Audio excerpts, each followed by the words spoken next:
proud to be here with Councilmembers Ed Reyes and Jose Huizar, with the leader of the Los Angeles County Federation of Labor, Maria Elena Durazo, and with this very diverse coalition of immigrant rights and faith-based groups who have joined us here today. All of us stand together, united in our support for comprehensive immigration reform. The revision and even the complete overhaul of our immigration code is nothing new. In our quest to form a more perfect union, we've updated our laws many, many times.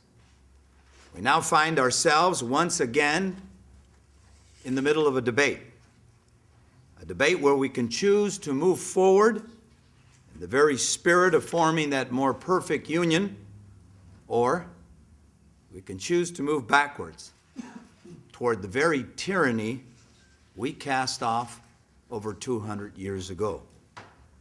We're long overdue in changing our outdated and ineffective immigration policies.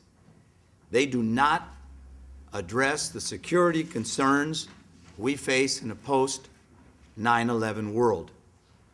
They do not support the needs of our global economy, and they do not recognize what remained true for over 200 years of our history, that our great nation was built and continues to be built by immigrants from every corner of the earth. Immigrants who come here to enrich their lives, like my grandpa did more than 100 years ago. And in turn, just like my grandpa did, those immigrants have enriched our country. Immigrants who believe in the exceptionally American notion that with hard work and dedication, and yes, a little bit of luck, no dream is too big or too grand to achieve.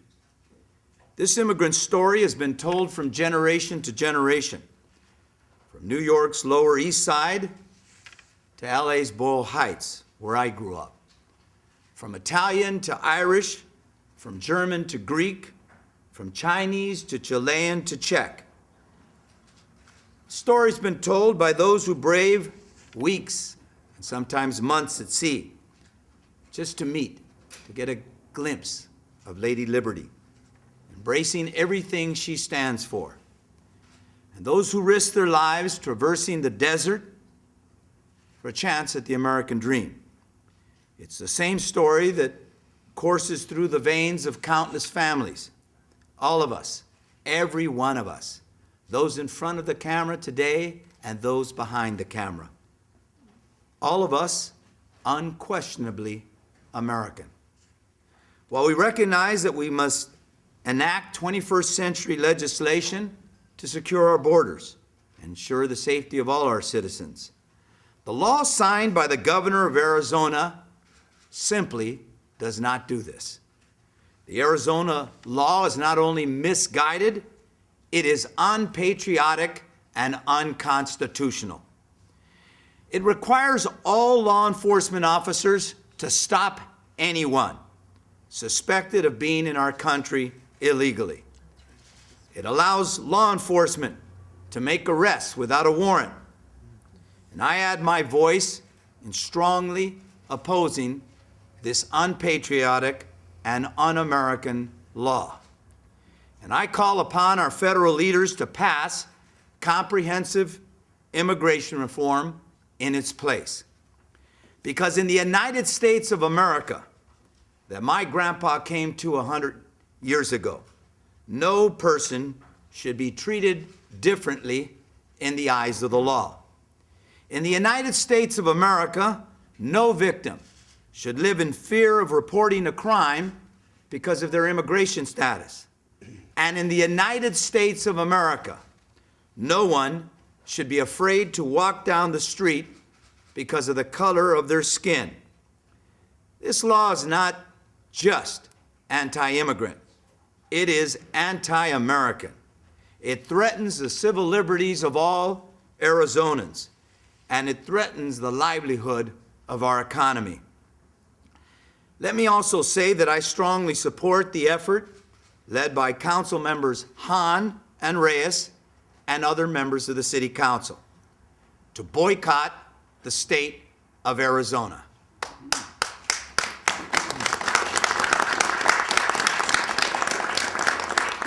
In case anybody's wondering, let me refresh your memory. The city of Los Angeles has a history of engaging in economic boycotts and divestment, and it is a tactic that works. While we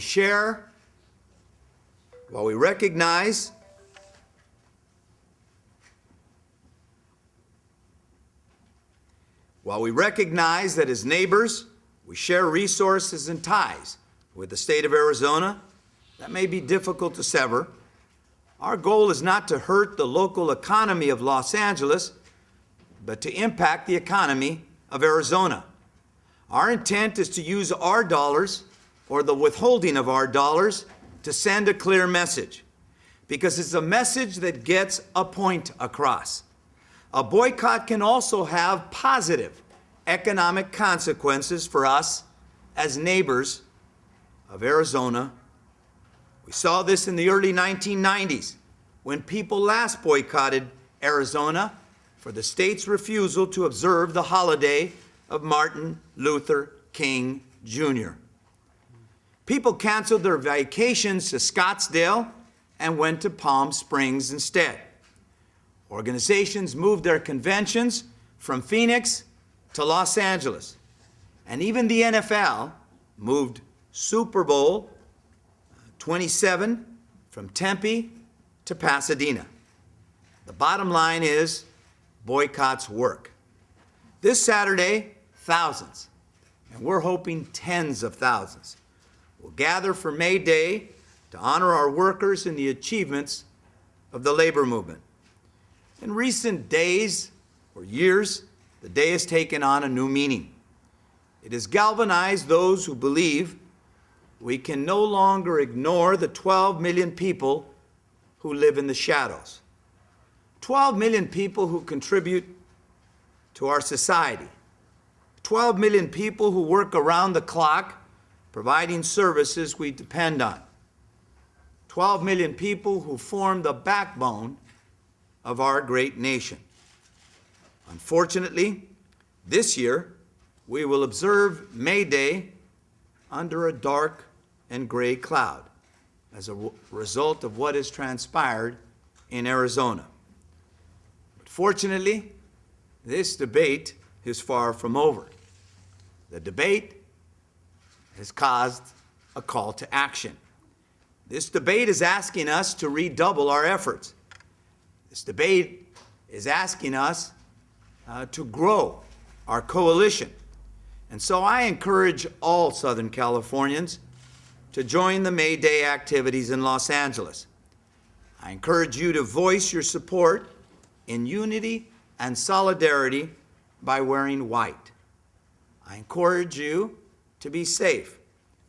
I encourage you to bring your American flags and to wave them proudly. I ask you to bring a bottle of water and a bag to make sure that we pick up all of our trash. I ask that you march peacefully. I ask that you demonstrate to our city, our state, the nation, and the world that the people who come here, in their vast majority, come here to work. They come here to contribute. They come here to participate in this great American dream. I'm looking at the camera operators here, the people behind them, the people in front of them. We all came from somewhere. Some of us came before others. I've said my grandpa came 100 years ago. Some of us have been here for 2 centuries. Some of us were here with the native people. Some of us were forced to cross in ships to be slaves. Some of us have come from Asia or Europe or Africa or Latin America or some other place in the world. But we all came with a dream. We all know that the dream is here.